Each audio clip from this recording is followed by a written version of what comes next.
man, this is heavy. Oh, hey guys, Mike here from Lunch Money Comics. I didn't see you there. I'm kidding, I turned the camera on. Of course I knew you were there, but the reason I'm down on the floor is I'm going through a box of comic books that I just picked up off of Facebook Marketplace. Yeah, I bought them off of Facebook and then picked them up at an old junk shop. I don't mean that disparagingly. On the contrary, it was an awesome antique store, jam-packed, floor to ceiling with every conceivable antique and oddity you could possibly imagine. I love digging through stores like that, but they don't often have comic books. Well, this one did, and I bought a whole box of what I think is mostly Bronze Age comics. I say I think because I haven't gone through them all yet. So I figure, let's go through them together and find out exactly what's in here. Stay tuned, guys. There might be some really good stuff in here.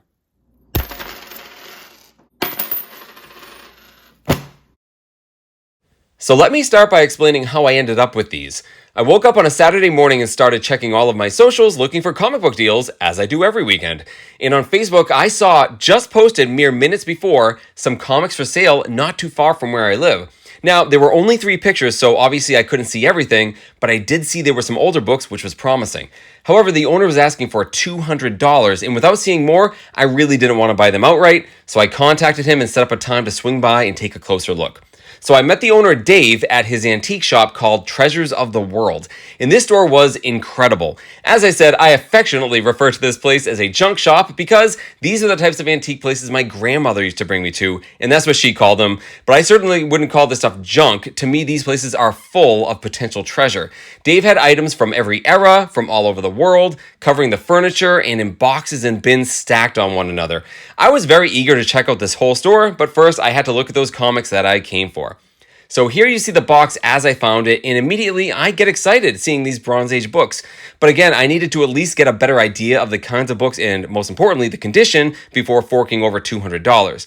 Now, Dave did tell me that he was contacted by a ton of people asking about these comics, but because I was the first one to contact him, he was giving me priority. But of course, I also took that to mean that he was probably pretty firm on the asking price, and I just needed to see if it was worth it to me. So as you can see, there was a lot more than just 70s books. There was also a lot of 80s and 90s mixed in as well. You saw some of the McFarlane SpiderMan run. As a matter of fact, there was quite a bit of 90s Spider-Man, which I collected as a kid, so that was really exciting for me. But I needed to see some more key issues to get the value up, and here you see one. The first appearance of Mockingbird. Here I am explaining to Dave that this is one of the better books in the collection. Now, most of these books were not bagged, and the ones that were often doubled up, so I certainly didn't pull out everything. But here you see I found the first appearance of Herbie the Robot hidden behind some other Fantastic Fours. Still, most of these books were of low monetary value. That is until I spotted this one. Strange Tales number 180, first appearance of Gamora. Not worth a ton of money, but it's the book that convinced me to take a chance on this collection. But at the bottom of the box was a bunch of bagged comic books, and it was a huge run of The Defenders, a title I like very much, and although it wasn't a complete run, it would certainly get someone a lot closer to it. So without even looking at everything, I had decided I was definitely getting these, and I would pay Dave exactly what he was asking. However, he then told me he had even more comic books strewn throughout the store, and he led me to some bins hidden in a far back corner. Now, these were really hard to get to, so I apologize if it seems like I'm being a bit rough. My body was contorted in a very strange position, but you get the idea of what was in here. A lot of independent titles and some modern books. Now, I certainly wasn't ruling out getting any of these, but there were a lot of titles I'm just not that interested in. They were pretty dirty, and like I said, they were hard to get to, so I wasn't too excited about pulling all of these out. And also, quite simply, guys, I don't have that much space back in my comic room. Now, there was one more box that Dave led me to, and it was a lot more of the same, a lot of 90s books, independent titles from the 90s. Not too much that I was interested in. There was an X-Men book there. Actually, now that I'm remembering this, there was a lot of DC and Marvel mixed in here. Again, not a ton of stuff I had to have or bring home, but, there's a Swamp Thing, and, an Amazing Spider-Man. All right, upon further review, there was clearly some better books in this box. It's funny, guys, this happens to me a lot. I watch the footage after the fact, and I go, whoa, there's some pretty good stuff there that I missed. And certainly people that watch my videos don't let me forget it when I miss something good. But that's fine, guys. I ended up passing on this box. I'm okay with that because I like to recommend these places, and it really doesn't help if I don't leave any comic books behind.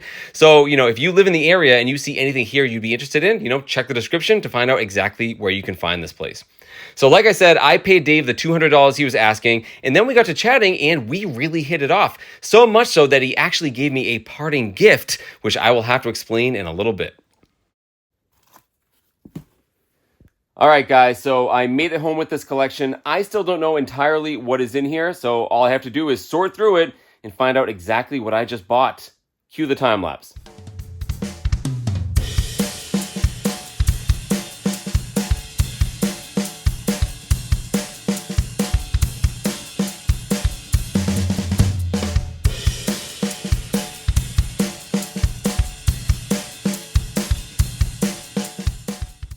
Okay guys, I finally went through the entire collection. I sorted by character, by title, by genre. That's what you saw in that time lapse. That was about an hour's worth of work condensed down to about 20 seconds. But even after that, it took me several more hours to go through those piles, sort numerically, look some of them up. I started bagging and boarding some of the nicer books. Definitely didn't finish that. And when all is said and done, I ended up with about 270 comic books. Give or take a few, depending on your definition of a comic book. You'll see what I mean. And I would love to show you all 270 books in this collection, but in the interest of time, I don't think that's really practical. So what I'm going to do is this. I'm going to go through each of those piles to give you an idea of sort of how many books per title there were. I'll call out a couple books that I think are more interesting. And then after I show you these stacks, I've actually put a couple of the more interesting books aside for the end, and I definitely found some pretty cool ones. So I got 270 books for $200. I think I got a good deal. But I'll leave that up to you guys. When all is said and done, head on down in the comments and let me know what you think.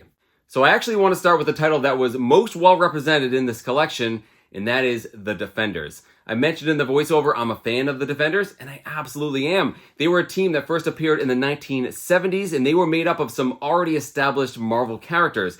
Doctor Strange, Namor the Submariner, and the Incredible Hulk. And very soon thereafter, they added the Silver Surfer. 4 very powerful characters served as sort of the core members of this team. And the idea behind them was, they were 4 characters that didn't necessarily get along together and also didn't necessarily team up with other people. So you get these 4 powerful characters that got to go up against some really mystical, supernatural, powerful threats. And then over the course of the 153 issue run, they added a lot of other notable members like Valkyrie, Nighthawk, Hellcat, Gargoyle, and even towards the end, some X-Men characters. So I've always liked them, and clearly other people did as well. They ran for a long time in the 1970s, and they were a big deal. So you can imagine with 92 issues, guys, in a run like this, there's going to be a lot of sort of minor key issues, and this certainly were. I'm going to go through these quickly, just give you an idea of what these look like and mention a couple of those. So here's one right here. We have issue number 28. This is the first appearance of this character, Starhawk, longtime member of the Guardians of the Galaxy.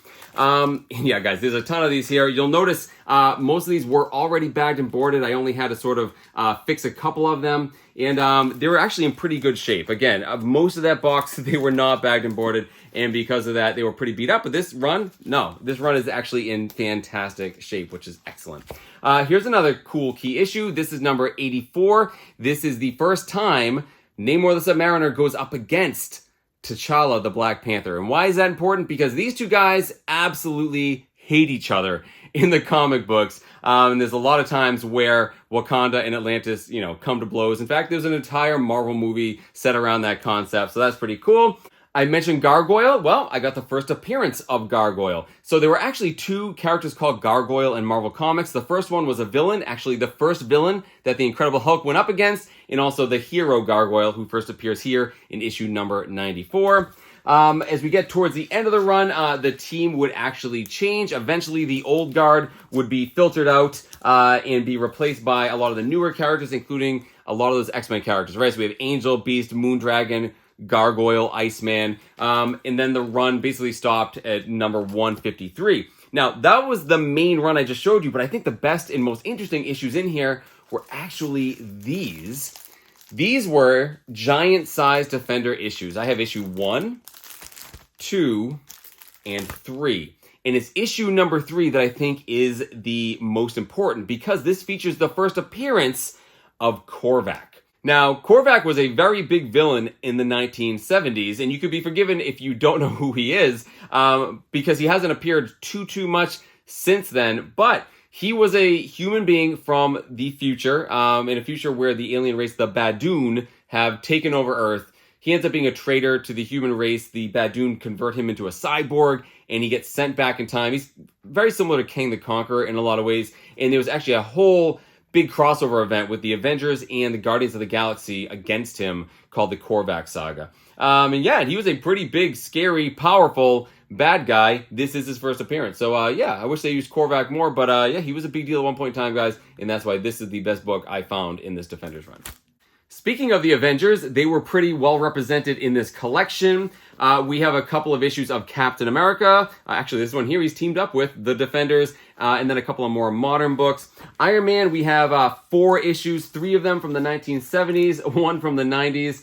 This one's actually pretty cool. Awesome Bob Layton cover featuring Iron Man and Ant-Man, which he was very well known for drawing. A lot of Thor, actually, quite a bit. You know, no big key issues here, guys, but these are still very, very cool. I definitely want to bag these ones. I'm a big fan of the old Thors. The Incredible Hulk, you know, I actually thought there'd be a lot more when I first looked at the pictures. That was sort of like the title that he chose to like highlight online. But there weren't that many Incredible Hulks. Still, there was some interesting ones. We have a whole bunch here from the 70s and 80s. There is one rather interesting one, which is this here. This is issue 212, which is the first appearance of this villain, the Constrictor. And what could he do? He constricts things. Yeah, that's what he does. But he's still a villain that I recognize. Unfortunately, this book has a detached cover. It is definitely the one in the worst shape of all of these sort of Avengers titles. And then we do have a couple of more modern 90s books, including this wedding issue right here. I thought that was kind of funny. And then we actually have some Avengers books. As you can see, again, these are all from, I think, the 1980s. So nothing crazy. We also had some Fantastic Fours. One of them is under issue number 200 here, 190. All the rest were issues, you know, in the 200s there. Again, nothing like really big or notable, but some good reading material. I've always liked this cover. This is sort of a joke Doctor Doom cover, joking about the fact that he's in every Fantastic Four comic out there, and then the rest of the Fantastic Four. So like I said, guys, nothing like crazy good here, but all decent stuff if you're trying to fill in a run, and definitely some titles here that I absolutely love. So longtime viewers of the channel will know that I am a huge X-Men fan. Unfortunately for me, not a lot of X-Men books in here. Still, guys, we have X-Men Annual number 12. Kind of a fun book featuring the X-Babies right there. We also have a couple of reprints. We have a reprinting of X-Men number 6. And we have a reprinting of Giant Size X-Men number 1, one of my favorite comics of all time. Also, a pretty good little mini run of Dazzler here, starting with issue number 1 in this awesome painted cover by Bob Larkin that I think a lot of people are familiar with. But yeah, she's still an X-Men character, so it's still pretty cool. I have a lot of sort of Marvel horror-themed books here. Let's start with someone I was just talking about, founding member of the Defenders, Doctor Strange. We have a Strange Tales. We have the Doctor Strange series here, starting with issue number 12. This is kind of a fun one. This is issue number 13. This does have a minor key significance, although it's one of those sort of dubious ones. It is said, depending on which source you go to, that it's the first appearance of the One Above All. The One Above All is usually referenced as the supreme being in God in the Marvel Universe. Basically, actual God. And if you open up this book and look at it, which I did to see where that reference is, it's really, really minor. Doctor Strange is talking to Eternity here, and Eternity basically simply says, I'm the most powerful thing in the universe, except for God. He doesn't call him the One Above All, he just references him as God. Certainly not the first time God is referenced in a Marvel comic book, but because it's coming from Eternity, and he's talking about a specific being, some people say it's the first One Above All. It's a stretch, I admit it, but I did read this book, and it was awesome. And a couple other really cool Doctor Strange issues as well, guys. So I'm a big fan of Doctor Strange, and I'm pretty excited to have these. We did have some Dracula in there. Tomb of Dracula, number 64. And an issue I saw immediately when I first saw this collection, Giant Size Dracula, number 2. Very, very, very cool. I love the Tomb of Dracula and all these horror comic books here. We also have a Man-Thing mixed in. Here's another Defenders character. I don't know how it ended up in this pile. We have some Submariner. We have Submariner number 21. Awesome 15-cent book. Pretty good shape too, honestly. And then a couple of later issues as well. And then another sort of Submariner team, we have the Invaders, which is going all the way back to like the Golden Age Invaders, the original sort of Marvel heroes. This one's cool because it's the first appearance of the new Union Jack, which you see right there. And then finally, we have some Conan the Barbarian in this pile. Again, most of the stuff is modern stuff, you know, from the 90s, but there was a magazine. I said, you know, not all of the, 270 books were actual comic books. Here we have a black and white magazine. Fantastic, fantastic art, although this is in terrible shape, and you see the cover has definitely had some stuff peeled off it. Still, guys, very cool. I'm going to read this. This is awesome. I love the art in these old black and white magazines. So as I mentioned in the voiceover, there were a lot of Spider-Man books in this collection, which got me really excited because I recognized so many of these from when I was a kid. Let's start with this one, sort of Spider-Man adjacent. This is Morbius, number 3. Not a big deal, but Morbius is a Spider-Man villain. All right, these are awesome, guys. I mentioned not everything in this collection fit the strict definition of a comic book. Well, these are some of them. This is all 4 issues of a 4-part storyline featuring Spider-Man teaming up with different superheroes against different supervillains, and these were distributed in Drake's Snack Cakes. These came out right when I started collecting comic books, and not only do I remember these guys, I still own them. I still have some in the package. I loved these as a kid, and I did open up some and read them. Again, not only was I really into comic books, but I ate a lot of Devil Dogs, Yodels, and Ringdings back in the day. So talk about a trip down memory lane. Let me know down in the comments, guys, if any of you remember collecting these. So let's go through each of these sort of Spider-Man titles, starting with Amazing Spider-Man. These are all from the 90s, very 90s comics. Him teamed up with Darkhawk and Punisher, going up against Cardiac. We have some of the Maximum Carnage storyline. Also, a lot of Spectacular Spider-Man, which I was a huge fan of back in the day. Let's start with this one. This is issue number 38. We have Morbius again, and I believe this is the issue where Morbius is cured of vampirism. And how is he cured of vampirism? He gets struck by lightning. How does that work? Because comic books. As a matter of fact, I think it actually cured him for like a long time in comic books. So kind of an interesting issue there. Another awesome issue here, cover of him going up against Harry Osborn. I very much remember this storyline of him going up against Puma. Very cool. A lot of Web of Spider-Man in here as well. Another title, I didn't really collect this one, but I definitely recognize a lot of these covers. Some really, really cool ones. There was a lot of the McFarlane run of Spider-Man, starting with issue number 1. I think everyone knows this book. There were lots of different variants of this book. This is the silver one. A pretty cool comic book, and you see I have a lot of books, that follow thereafter. We have issues, 4 and 5. Pretty cool classic cover. We have a team up with Wolverine. So some pretty cool issues mixed in here. And then we have a lot of more interesting Spider-Man connected titles. We have a lot of Marvel team up, where he's teamed up with different superheroes. Once again, Doctor Strange and Clea. We have this one, Spider-Man and the Beast. This is in terrible shape. Spider-Man and the Paladin. We have Dazzler, Spider Slayer, Valkyrie. Oh, this one's actually really cool. This is Marvel Team Up Annual number 4, which teams up Spider-Man with Moon Knight, Iron Fist, Power Man, and Daredevil. Sort of like your more modern Marvel Knights or the more modern Defenders. And they're going up against the Purple Man. Now, he's a very underutilized villain. Anyone who saw the first season of Jessica Jones, you would have seen an awesome version of the Purple Man played by David Tennant. He was terrifying. This is an awesome comic book. I'm absolutely going to read this one. Then we have a bunch of other random books here. Lethal Foes of Spider-Man. We have a Spider-Man 2099. And then a whole bunch of Marvel Tales, which are reprintings of older Spider-Man stories. But they have very cool covers in their own right. There's one in here that I thought was definitely worth showing off. And it is this. So this one right here is actually a reprint or retelling of Amazing Spider-Man number 252. The first appearance of the black suit. As a matter of fact, I believe, there it is at the back. It shows you the original cover. So I've actually never read this comic book before. I was actually talking about it recently on my channel. I'm definitely going to read this. That's one of the great things about these Marvel Tales, guys. They are easy to read. You don't have to worry about damaging your really good comic books.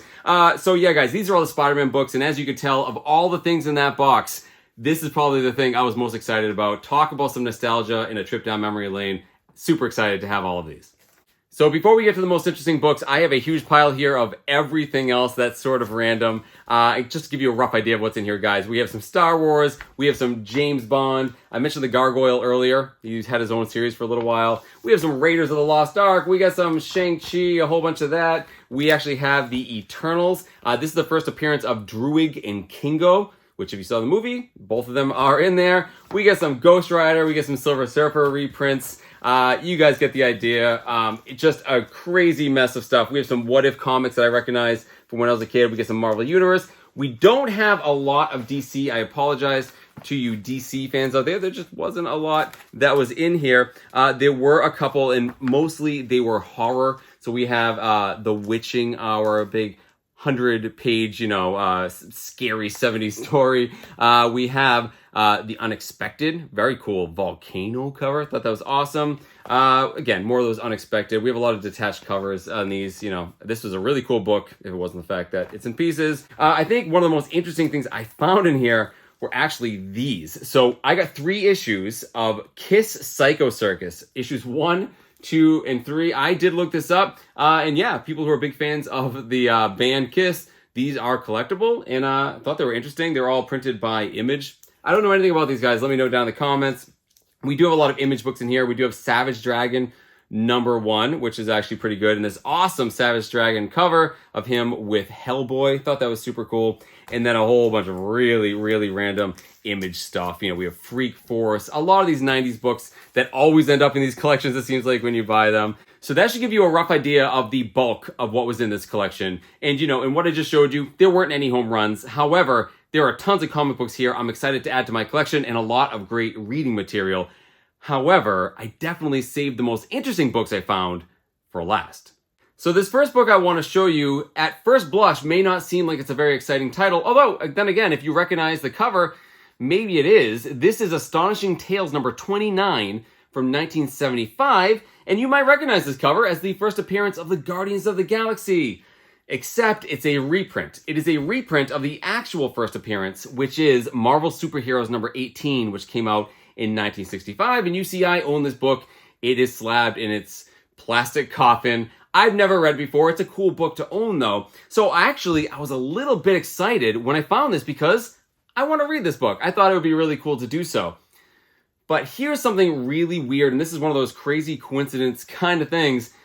When I was a few books before this in the pile, I started thinking to myself, you know, Mike, you should probably keep your eyes open for some Mark Jeweler variants. For those of you that don't know, these are comic books that have jewelry inserts that are higher cardstock that were often given out near U.S. military bases. And some people absolutely collect these. I am not one of those people. And to be honest, I don't care about Mark Jeweler variants at all. So I don't even look for them. I know what to look for, but I never look for them. But for some reason, it popped into my head going through this. I'm thinking, you know, there might just be one in there. Oh well, I kept going. 3 books later, I see this book and I say, ooh, I want to read this book. I go to flip through it, and what do you know? It is a Mark Jeweler variant. I thought that was crazy, guys. This is the first Mark Jeweler I've ever found, which I think is pretty cool. It's sort of an insignificant book to have it in, and no, it's not even in very good shape, but that was cool. It was exciting and worth talking about. And often, guys, when you find a Mark Jeweler variant, that could mean that other books in that collection might also be one. So, did I go back and check every one of these books? No. Like I said, I don't care at all. I'm sure I have other Mark Jewelers somewhere in my collection. I've just never noticed. Still, I thought this one was notable, guys, and pretty cool, and I'm definitely going to read this one, because as I said, this one's stuck in its plastic coffin, and I can't read it. All right, next up, this one's actually pretty cool. It's a What If. This is What If number 31 from 1982, and this is a fun What If. This is what if the Wolverine killed the Hulk back in Hulk number 181. What they end up saying is that Wolverine would join Magneto's Brotherhood of Mutants and then join the X-Men as a spy. Yeah, kind of a cool concept, but of course he then falls in love with Jean Grey and ends up dying at the end. Still, a very cool story for this X-Men fan. Also, there's a second story in here, What If the Fantastic Four had never been. Cool book, guys, and in terms of, you know, what if stories, this is one of the more popular ones, worth mentioning. I mentioned I did have a Fantastic Four key issue I found earlier. Well, this is it. Fantastic Four number 209. Simply put, first appearance of Herbie the Robot. Only reason why this is notable is that this robot will be in the Fantastic Four movie, and people are looking for this book. Said it before, I'll say it again. You can find this book in dollar bins, guys. Don't overpay for this book. Another one you saw in the footage. This one's pretty cool. This is Marvel Team Up number 95, and this is the first appearance of Mockingbird. So Mockingbird's a cool character. She had a long-time association with the Avengers, West Coast Avengers, and especially Hawkeye, who she married. And her real name is Barbara Morse. She first appeared in Astonishing Tales number 6 in a cameo form, then number 12, which I talked about recently on my channel. Cool book, very cool green cover. I've owned this book several times. Definitely a notable one to show off. So this next book is awesome. You saw there was a lot of horror-themed books from the 1970s. Well, I collect a lot of the Marvel monster books. I love their first appearances, and this book was actually on my wish list, It's this. This is Dead of Night number 11 featuring the Scarecrow, and it's the first appearance of Marvel's Scarecrow, actually called the Straw Man. See, the problem is there was already a character in Marvel Comics called the Scarecrow, a bad guy who first appeared in Tales of Suspense number 51, a character very similar to DC's Scarecrow.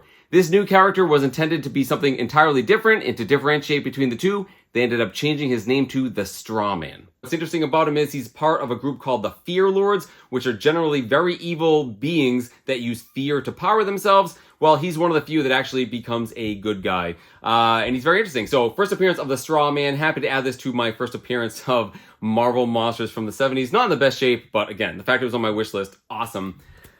And speaking of monsters in the 70s, guys, this book is awesome. I've been looking for this for a long time. If it wasn't for the condition, this would probably be the most valuable book in here. Unfortunately, it's one of the worst condition books in the collection. And it's this one. This is Marvel Premiere number 28 from 1976. And this features the first appearance of the Legion of Monsters. Man-Thing, Morbius, Werewolf by Night, and the Ghost Rider. A new superhero team of Marvel Monsters. Except it isn't. They bill it as the first team up, but it actually isn't a team up, because what happens in this book is there's actually an alien that all these monsters come across, and because of miscommunication, basically, it ends up being these three guys against Ghost Rider. So it's not really a classic team up at all. Still an awesome book, guys. I've wanted for a long time. Interesting little factoid, cover by Nick Cardy. Nick Cardy did lots of art and covers for DC Comics, but this is the only standard Marvel comic cover he ever did for them. So I thought that was just a fun little fact. Only good news, guys, it's in such bad shape. It's a reader copy, and I'm going to read it. Which brings me to my last two issues, which both have something in common, Thanos and Jim Starlin. Let's start with this one. This is Marvel 2-in-1 Annual number 2 from 1977, art and story by Jim Starlin. And if you look at it quickly, it would seem like it's just a team up between Thing and Spider-Man, but oh, it is so much more. There's also the Avengers in here and Captain Marvel, and this is actually part 2 of a storyline starting in Avengers Annual number 7, where all these characters are going up against the Mad Titan Thanos. So first, there's a minor claim to fame here. It is the first appearance of two cosmic beings, Master Order and Lord Chaos, who are the Marvel personifications of Chaos and Order, respectively. I collect the first appearance of Marvel cosmic beings, so I'm happy to have it, but it's more widely known as the death of Thanos. In this story before this, Adam Warlock dies. He's actually imprisoned in the Soul Stone alongside Gamora and Pip the Troll. I'll be talking about Gamora in a second. Spider-Man and Thing are able to release him, and he turns Thanos into stone, killing him. Now, a lot of people take for granted that Thanos was a Marvel villain continuously for decades, but that's not true. After appearing in Iron Man 55 in the early 70s, here we are, 4 years later, he's killed off. And other than a few very minor cameos as either the statue or as a ghost in the Death of Captain Marvel, also by Jim Starlin, he stayed dead for 13 years until 1990 when he's revived in the Silver Surfer title right before the events of Infinity Gauntlet. So we always talk about comic book deaths, guys, that they never ever last. This one didn't either, but it lasted a long time, and it's a very cool, notable book, and I'm very excited to read it. Which brings me to my last book. Once again, art and story by Jim Starlin. And you saw it in the footage. It is this. This is Strange Tales number 180, featuring Warlock. It's from 1975, and of course, this is the first appearance of Gamora, adopted daughter of Thanos and the most dangerous woman in the universe. I think everyone knows who Gamora is now because she was played by Zoe Saldana in the MCU. I actually owned this book in the past. I owned it for a couple of hours at Terrificon before I traded it away. I've been looking for another copy, and I was ecstatic to find this in there. Not worth a ton of money, but like I said in the voiceover, guys, it's the book that sort of convinced me this collection was worth getting. So that was all the books that I found in this collection. Yeah, a lot of filler, but a ton of books I'm excited to add to my collection. A lot of great reading material, and you see at the tail end, some pretty good key issues mixed in. Now, did I get a good deal buying all of that for $200? I think so. I think it's a good deal, but I would love to hear your opinions. Head on down to the comments and let me know if you thought this was definitely worth $200, worth more or less. Love to hear your opinion. Also, let me know which book in here you like the best. One thing I want to point out, guys, is that these comic books were not the only thing that I left the store with. So I mentioned in the voiceover that I really hit it off with the owner, Dave. You know, as I'm going through these comic books, you know, we're talking about antiques and stuff in general. Although this store is close to where I live, I'd never been there before. and I thought it was awesome. I really like, antiques, especially ones from all over the world, and that is his specialty. After all, the place is called Treasures of the World. Well, we got to talking, and once, the comic book deal was done, we really hit it off. I mean, we exchanged cell phone information. I absolutely made a new friend and a new connection, and we made such a great connection that on my way out the door, he said, actually, I want to give you something. I told you guys he has lots of antiques and items from all over the world. Well, he happened to have a huge collection of these. What the heck is this? Well, this is called a bulul.